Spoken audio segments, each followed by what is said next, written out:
2 நாளாகமும் 31வது அதிகாரம். இவையெல்லாம் முடிந்த பின்பு வந்திருந்த இஸ்ரவேலர் எல்லாரும் யூதாவின் பட்டணங்களுக்கு புறப்பட்டு போய் யூதா பென்யமீனெங்கும் எப்பிராயிமிலும் மனாசேயிலும் கூட உண்டான சிலைகளை உடைத்து விக்கிரகத்தோப்புகளை வெட்டி மேடைகளையும் பீடங்களையும் இடித்து அவைகளையெல்லாம் தகர்த்து போட்டார்கள். பின்பு இஸ்ரவேல் புத்திரர் எல்லாரும் அவரவர் தங்கள் ஊர்களில் இருக்கிற தங்கள் காணியாட்சிக்கு திரும்பினார்கள். எசேக்கியா ஆசாரியர் லேவியருடைய வகுப்புகளை அவர்கள் வரிசைகளின்படியேயும் அவரவரை அவர்கள் ஊழியத்தின்படியேயும் திட்டப்படுத்தி ஆசாரியரையும் லேவியரையும் சர்வாங்க தகன பலிகளையும் சமாதான பலிகளையும் செலுத்தவும் கர்த்தருடைய பாளையத்தின் வாசல்களில் ஊழியம் செய்து துதித்து ஸ்தோத்திரிக்கவும் ஒழுங்குபடுத்தினான். ராஜா கர்த்தருடைய நியாயப்பிரமாணத்தில் எழுதியிருக்கிறபடியே அந்தி சந்திகளில் செலுத்த வேண்டிய சர்வாங்க தகன பலிகளுக்கும் ஓய்வு நாட்களிலும் மாத பிறப்புகளிலும் பண்டிகைகளிலும் செலுத்த வேண்டிய சர்வாங்க தகன பலிகளுக்கும் தன் ஆஸ்தியிலிருந்து எடுத்து தன் பங்கை கொடுத்தான். ஆசாரியரும் லேவியரும் கர்த்தருடைய நியாயப்பிரமாணத்தை உற்சாகமாய் கை கொள்ளும்படி அவளுக்குரிய பாகத்தை கொடுக்க ஜனங்களுக்கும் எருசலேமின் குடிகளுக்கும் கட்டளையிட்டான். இந்த வார்த்தை பிரசித்தமான போது இஸ்ரவேல் புத்திரர் தானியத்திலும் திராட்சரசத்திலும் எண்ணெயிலும் தேனிலும் நிலத்தின் எல்லா வரத்திலும் முதற் பலன்களை திரளாக கொண்டு வந்து சகலத்திலும் தசமபாகத்தை பரிபூர்ணமாய் கொடுத்தார்கள். யூதாவின் பட்டணங்களில் குடியிருந்த இஸ்ரவேல் புத்திரரும் யூதா புத்திரரும் மாடுகளிலும் ஆடுகளிலும் தசமபாகத்தையும் தங்கள் தேவனாகிய கர்த்தருக்கு பரிசுத்தம் பண்ணப்பட்டவைகளில் தசமபாகத்தையும் கொண்டு வந்து குவியல் குவியலாக வைத்தார்கள்.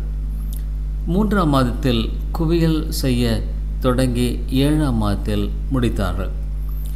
எசேக்கியாவும் பிரபுக்களும் வந்து அந்த குவியல்களை காணும்போது கர்த்தருக்கு ஸ்தோத்திரம் செலுத்தி அவருடைய ஜனமாகிய இஸ்ரவேலை புகழ்ந்தார்கள்.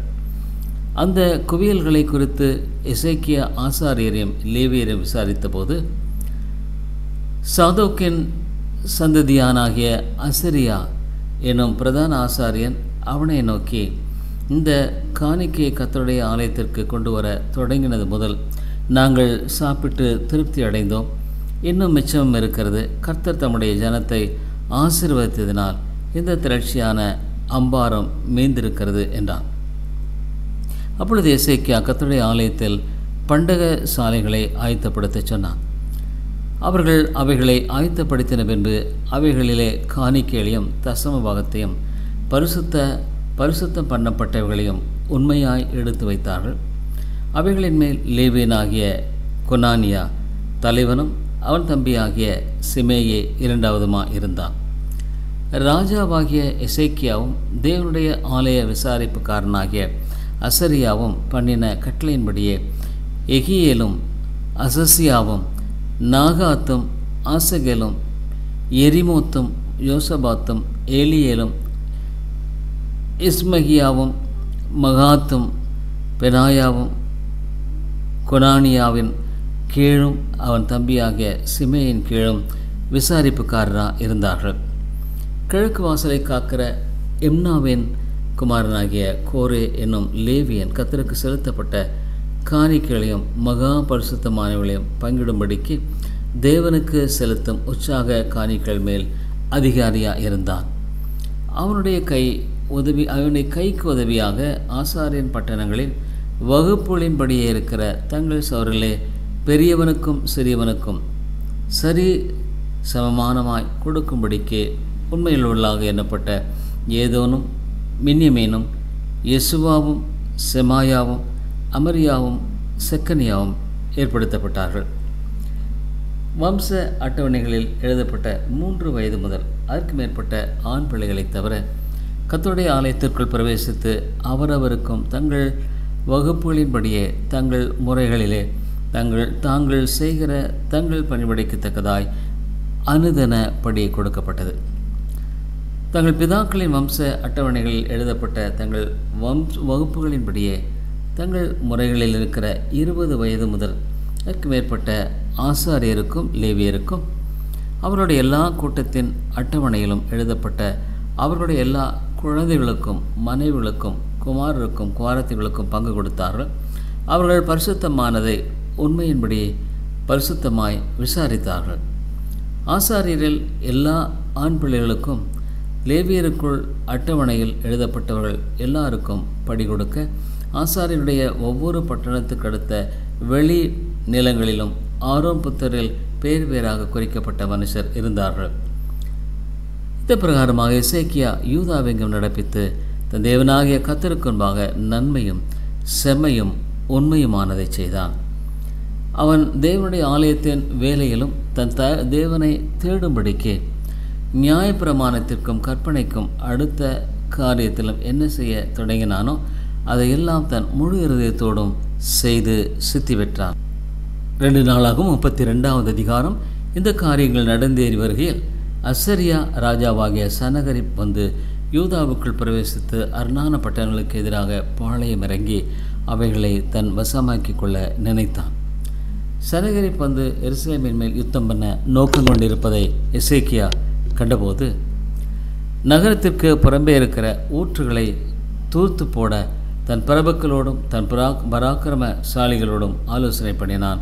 அதற்கு அவர்கள் உதவியாயிருந்தார்கள். அசீரிய ராஜாக்கள் வந்து அதிக தண்ணீரை கண்டுபிடிப்பானேன் என்று சொல்லி அநேகம் ஜனங்கள் கூடி எல்லா ஊற்றுகளையும் நாட்டின் நடுவில் பாயும் ஓடைகளையும் தூர்த்து போட்டார்கள். அவன் திடன் கொண்டு இடிந்து போன மதிலையெல்லாம் கட்டி அவைகளெல்லாம் வெளியிலுள்ள மற்ற மதிலையும் கொத்தளங்கள் போட்டு உயர்த்தி தாவீது நகரத்தின் கோட்டையை பலப்படுத்த திரளான ஆயுதங்களையும் கேடங்களையும் பண்ணி ஜனத்தின் மேல் படைத்தலைவரை வைத்து அவர்களை நகர வாசலின் வீதியிலே தன்னண்டையில் கூடி வரச் செய்து அவர்களை நோக்கி, நீங்கள் தினம் கொண்டு தைரியமாயிருங்கள். அசீரிய ராஜாவுக்கும் அவனோடு இருக்கிற ஏராளமான கூட்டத்திற்கும் பயப்படாமலும் கலங்காமலும் இருங்கள். அவனோடு இருக்கிறவர்களை பார்க்கலும் நம்மோடு இருக்கிறவள் அதிகம். அவனோடு இருக்கிறது மாம்ச பயம். நமக்கு துணை நின்று நம்முடைய யுத்தங்களை நடத்த நம்மோடு இருக்கிறவர் நம்முடைய தேவனாகிய கர்த்தர் தானே என்று சொல்லி அவர்களை தேற்றினான். யூதாவின் ராஜாவாகிய எசேக்கியா சொன்ன இந்த வார்த்தைகளின் மேல் ஜனங்கள் நம்பிக்கை வைத்தார்கள். இதன் பின்பு அசீரிய ராஜாவாகிய சனகரிப் தன் முழு சேனையுடன் லாகீசுக்கு எதிராய் முற்றுகை போட்டிருக்கையில் யூதாவின் ராஜாவாகிய எசேக்கியாவிடத்துக்கும் எருசலேமில் உள்ள யூதா ஜனங்கள் யாவரிடத்துக்கும் தன் ஊழியக்காரரை அனுப்பி, அசீரிய ராஜாவாகிய சனகரிப் சொல்லுகிறது என்னவெனில், முற்றுகை போடப்பட்ட எருசலேமிலே நீங்கள் இருக்கும்படிக்கு நீங்கள் எதின்மேல் நம்பிக்கையா இருக்கிறீர்கள்? நம்முடைய தேவனாகிய கர்த்தர் நம்மை அசீரியாவுடைய ராஜாவின் கைக்கு தப்புவிப்பார் என்று எசேக்கியா சொல்லி, நீங்கள் பசியினாலும் தாகத்தினாலும் சாகும்படி உங்களை போதிக்கிறான் அல்லவா? அவருடைய மேடைகளையும் அவருடைய பலிபீடங்களையும் தள்ளிவிட்டவனும் ஒரே பலிபீடத்திற்கு முன்பாக நடந்து அதன் மேல் முன்பாக பணிந்து அதன் மேல் தூபம் காட்டுங்கள் என்று யூதாவுக்கும் எருசலேமுக்கும் சொன்னவனும் இந்த எசேக்கியா தான் அல்லவா? நானும் என் பிதாக்களும் தேசத்து சகல ஜனங்களுக்கும் செய்ததை அறியீர்களா? அந்த தேசங்களுடைய ஜாதிகளின் தேவர்கள் அவர்கள் தேசத்தை நம்முடைய கைக்கு ஒப்புவிக்க அவளுக்கு பலன் இருந்ததோ? உங்கள் தேவன் உங்களை என் கைக்கு தப்புவிக்க கூடும்படிக்கு என் பிதாக்கள் கை பாழாக்கின அந்த ஜாதிகளுடைய எல்லா தேவர்களிலும் எவன் தன் ஜனத்தை தன் கைக்கு தப்புவிக்க பலனானா இருந்தான். இப்போதும் எசேக்கியா இவைகளை உங்களை வஞ்சிக்கவும் இப்படி உங்களை போதிக்கவும் இடம் கொடுக்க வேண்டாம். நீங்கள் அவனை நம்பவும் வேண்டாம். ஏனென்றால் எந்த ஜாதியின் தேவனும் எந்த ராஜ்யத்தின் தேவனும் தன் ஜனத்தை என் கைக்கும் என் பிதாக்களின் கைக்கும் ஒப்புவிக்க கூடாதிருந்ததே. உங்கள் தேவன் உங்களை என் கைக்கு தப்பிப்பது எப்படி என்கிறார் என்று சொல்லி அவனுடைய ஊழியக்காரர் தேவனாகிய கர்த்தருக்கு விரோதமாகவும் அவருடைய தாசனாகிய எசேக்கியாவுக்கு விரோதமாகவும் பின்னும் அதிகமாய் பேசினார்கள். தேசங்களுடைய ஜாதிகளின் தேவர்கள் தங்கள் ஜனங்களை என் கைக்கு தப்பி வைக்கிறது போல எசேக்கியாவின் ஜாவனம் தன் ஜனங்களை என் கைக்கு தப்பி வைப்பதில்லை என்று இஸ்ரவேலின் தேவனாகிய கர்த்தர் நிந்திக்கவும் அவருக்கு விரோதமாய் பேசவும் அவன் நிருபங்களையும் எழுதினான். அவர்கள் அலங்கத்தின் மேல் இருக்கிற எருசலேமின் குடிகளில் பயப்படுத்தி, கலங்க வேண்டாம், நாங்கள் நகரத்தை பிடிக்கும்படி அவர்களை பார்த்து யூதா பாஷையிலே நாங்கள் சத்தமாய் கூப்பிட்டு, மனுஷர் கை வேலையினால் செய்யப்பட்டதும் பூச்சக்கரத்து ஜனங்களால் செய்து கொள்வதுமான தூரமாயிருக்கிற தேவர்களை குறித்து பேராக போகிற பிரகாரமான எருசலேமின் தேவனையும் குறித்து பேசினார்கள். இது நிமித்தம் இது ராஜாவாக எசேக்கியாவும் ஆமோசின் குமாரனாகிய ஏசாயா தீர்க்கதரிசியும் பிரார்த்தித்து வானத்தை நோக்கி அபயமிட்டார்கள். அப்பொழுது கர்த்தர் ஒரு தூதனை அனுப்பினார். அவன் அசீரியருடைய ராஜாவின் பாளையத்தில் உள்ள சகல பராமக்கரசாலிகளையும் தலைவரையும் சேனாபதிகளையும் அதம் பண்ணினான். அப்படியே சனகரிப் செத்த முகமாய் தன் தேசத்திற்கு திரும்பினான். அங்கே அவன் தன் தேவனுடைய கோயிலுக்குள் பிரவேசிக்கிற போது அவனுடைய கற்பப்பிறப்பான சிலர் அவனை பட்டயத்தால் வெட்டி போட்டார்கள். இப்படி கர்த்தர் எசேக்கியாவையும் எருசலேமின் குடிகளையும் அசீரியருடைய ராஜாவாக சனகரிப்பின் கைக்கும் மற்ற எல்லாருடைய கைக்கும் நீங்களாக்கி ரட்சித்து அவர்களை சுற்றுப்புறத்தாருக்கு விலைக்கு ஆதரித்து நடத்தினார். அநேகம் பேர் கர்த்தருக்கென்று எருசலேமுக்கு காணிக்கைகளையும் யூதாவின் ராஜாவாக எசேக்கியாவுக்கு உச்சதங்களையும் கொண்டு வந்தார்கள். அவன் இதற்கு பிற்பாடு சகல ஜாதிகளின் பார்வைக்கும் மேன்மைப்பட்டவனாக இருந்தான். அந்நாட்களில் எசேக்கியா வியாதிப்பட்டு மரணத்துக்கு ஏதுவாயிருந்தான். அவன் கர்த்தரை நோக்கி ஜெபம் பண்ணும்போது அவர் அவனுக்கு வாக்குத்தத்தம் பண்ணி அவனுக்கு ஒரு அற்புதத்தை கட்டளையிட்டார். எசேக்கியா தனக்கு செய்யப்பட்ட உபகாரத்திற்கு தக்கதாய் நடவாமல் மன மேட்டுமையானான். ஆகையால் அவன் மேலும் யூதாவின் மேலும் எருசலேமின் மேலும் கடும் கோபம் உண்டது. எசேக்கியாவின் மன மேட்டுமை நிமித்தம் அவனுக்கு எருசலேமின் குடிகளும் தங்களை தாழ்த்தினபடியினால் கர்த்தருடைய கடும் கோபம் எசேக்கியாவின் நாட்களிலே அவர்கள் மேல் வரவில்லை. எசேக்கியாவுக்கு மிகுதியான ஐஸ்வர்யமும் கனமும் உண்டாயிருந்தது. வெள்ளியும் பொன்னும் இரத்தனங்களும் சுகந்த வர்க்கங்களும் கேடகங்களும் வினோதமான ஆபரணங்களும் வைக்கும்படியான பொக்கிஷ சாலைகளையும் தனக்கு வந்து கொண்டிருந்த தானியம் திராட்சரசம் எண்ணெயும் வைக்கும்படியான பண்ட சாலைகளையும் சகல வகையுள்ள மிருக ஜீவன்களுக்கு கொட்டாரங்களையும் மந்தைகளுக்கு தொழுவங்களையும் உண்டாக்கினான். அவன் தனக்கு பட்டணங்களை கட்டுவித்து ஏராளமான ஆடு மாடுகளை வைத்திருந்தான். தேவன் அவனுக்கு மகா திரளான ஆஸ்தியை கொடுத்தார். இந்த எசேக்கியா கியோன் என்னும் ஆற்றிலே அணை கட்டி அதன் தண்ணீரை மேற்கே இருந்து தாழ தாவீதின் நகரத்திற்கு நேராக திரும்பினான். எசேக்கியா செய்ததெல்லாம் வாய்த்தது.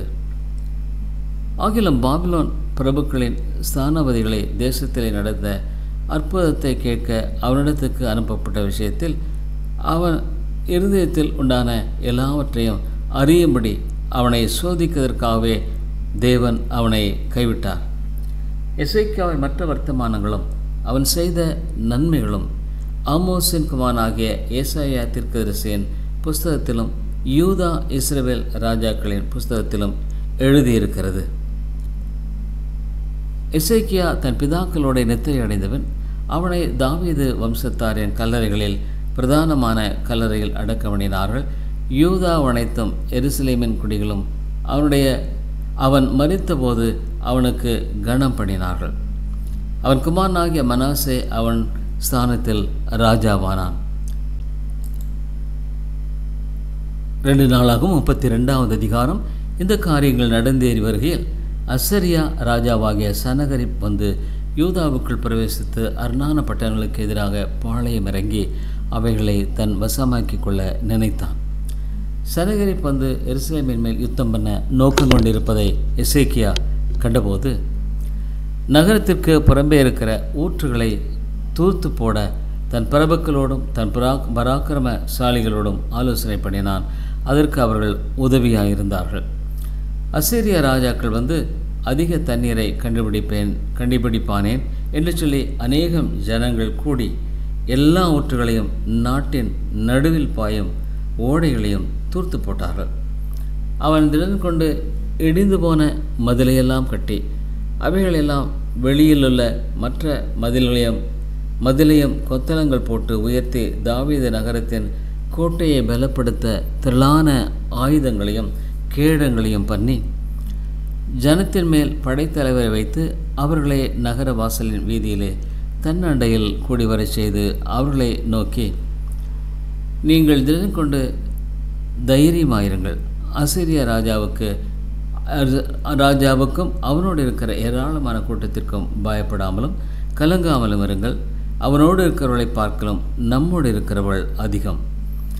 அவனோடு இருக்கிறது மாம்ச பயம். நமக்கு துணை நின்று நம்முடைய யுத்தங்களை நடத்த நம்மோடு இருக்கிறவர் நம்முடைய தேவனாகிய கர்த்தர் தானே என்று சொல்லி அவர்களை தேற்றினான். யூதாவின் ராஜாவாகிய எசேக்கியா சொன்ன இந்த வார்த்தைகளின் மேல் ஜனங்கள் நம்பிக்கை வைத்தார்கள். இதன் பின்பு அசீரிய ராஜாவாகிய சனகரிப் தன் முழு சேனையுடன் லாகீசுக்கு எதிராய் முற்றுகை போட்டிருக்கையில் யூதாவின் ராஜாவாகிய எசேக்கியாவிடத்துக்கும் எருசலேமில் உள்ள யூதா ஜனங்கள் யாவரிடத்துக்கும் தன் ஊழியக்காரரை அனுப்பி, அசீரிய ராஜாவாகிய சனகரிப் சொல்லுகிறது என்னவெனில், முற்றுகை போடப்பட்ட எருசலேமிலே நீங்கள் இருக்கும்படிக்கு நீங்கள் எதின்மேல் நம்பிக்கையா இருக்கிறீர்கள்? நம்முடைய தேவனாகிய கர்த்தர் நம்மை அசீரியாவுடைய ராஜாவின் கைக்கு தப்புவிப்பார் என்று எசேக்கியா சொல்லி, நீங்கள் பசியினாலும் தாகத்தினாலும் சாகும்படி உங்களை போதிக்கிறான் அல்லவா? அவருடைய மேடைகளையும் அவருடைய பலிபீடங்களையும் தள்ளிவிட்டவனும் ஒரே பலிபீடத்திற்கு முன்பாக நடந்து அதன் மேல் முன்பாக பணிந்து அதன் மேல் தூபம் காட்டுங்கள் என்று யூதாவுக்கும் எருசலேமுக்கும் சொன்னவனும் இந்த எசேக்கியா தான் அல்லவா? நானும் என் பிதாக்களும் தேசத்து சகல ஜனங்களுக்கும் செய்ததை அறியீர்களா? அந்த தேசங்களுடைய ஜாதிகளின் தேவர்கள் அவர்கள் தேசத்தை நம்முடைய கைக்கு ஒப்புவிக்க அவளுக்கு பலன் இருந்ததோ? உங்கள் தேவன் உங்களை என் கைக்கு தப்புவிக்க கூடும்படிக்கு என் பிதாக்கள் வழக்கின அந்த ஜாதிகளுடைய எல்லா தேவர்களிலும் எவன் தன் ஜனத்தை தன் கைக்கு தப்புவிக்க பலனானா இருந்தான். இப்போதும் எசேக்கியா இவைகளை உங்களை வஞ்சிக்கவும் இப்படி உங்களை போதிக்கவும் இடம் கொடுக்க வேண்டாம். நீங்கள் அவனை நம்பவும் வேண்டாம். ஏனென்றால் எந்த ஜாதியின் தேவனும் எந்த ராஜ்யத்தின் தேவனும் தன் ஜனத்தை என் கைக்கும் என் பிதாக்களின் கைக்கும் ஒப்புவிக்க கூடாதிருந்ததே. உங்கள் தேவன் உங்களை என் கைக்கு தப்புவிப்பது எப்படி என்கிறார் என்று சொல்லி அவனுடைய ஊழியக்காரர் தேவனாகிய கர்த்தருக்கு விரோதமாகவும் அவருடைய தாசனாகிய எசேக்கியாவுக்கு விரோதமாகவும் பின்னும் அதிகமாய் பேசினார்கள். தேசங்களுடைய ஜாதிகளின் தேவர்கள் தங்கள் ஜனங்களை என் கைக்கு தப்புவிக்கிறது போல எசேக்கியாவின் ஜாவனம் தன் ஜனங்களை என் கைக்கு தப்புவிப்பதில்லை என்று இஸ்ரவேலின் தேவனாகிய கர்த்தர் நிந்திக்கவும் அவருக்கு விரோதமாய் பேசவும் அவன் நிருபங்களையும் எழுதினான். அவர்கள் அலங்கத்தின் மேல் இருக்கிற எருசலேமின் குடிகளில் பயப்படுத்தி, கலங்க வேண்டாம், நாங்கள் நகரத்தை பிடிக்கும்படி அவர்களை பார்த்து யூதா பாஷையிலே நாங்கள் சத்தமாய் கூப்பிட்டு, மனுஷர் கை வேலையினால் செய்யப்பட்டதும் பூச்சக்கரத்து ஜனங்களால் செய்து கொள்வதுமான தூரமாயிருக்கிற தேவர்களை குறித்து பேராக போகிற பிரகாரமாற எருசலேமின் தேவனையும் குறித்து பேசினார்கள். இது நிமித்தம் இது ராஜாவாக எசேக்கியாவும் ஆமோசின் குமாரனாகிய ஏசாயா தீர்க்கதரிசியும் பிரார்த்தித்து வானத்தை நோக்கி அபயமிட்டார்கள். அப்பொழுது கர்த்தர் ஒரு தூதனை அனுப்பினார். அவன் அசீரியருடைய ராஜாவின் பாளையத்தில் உள்ள சகல பராக்கிரமசாலிகளையும் தலைவரையும் சேனாபதிகளையும் அதம் பண்ணினான். அப்படியே சனகரிப் செத்த முகமாய் தன் தேசத்திற்கு திரும்பி போனான். அப்பொழுது அவன் தன் தேவனுடைய ஆலயத்துக்குள் பிரவேசிக்கிற போது அவனுடைய கற்பப்பிறப்பான சிலர் அவரை முன்னிட்டு ஆளுவார்கள், பெட்டி போட்டார்.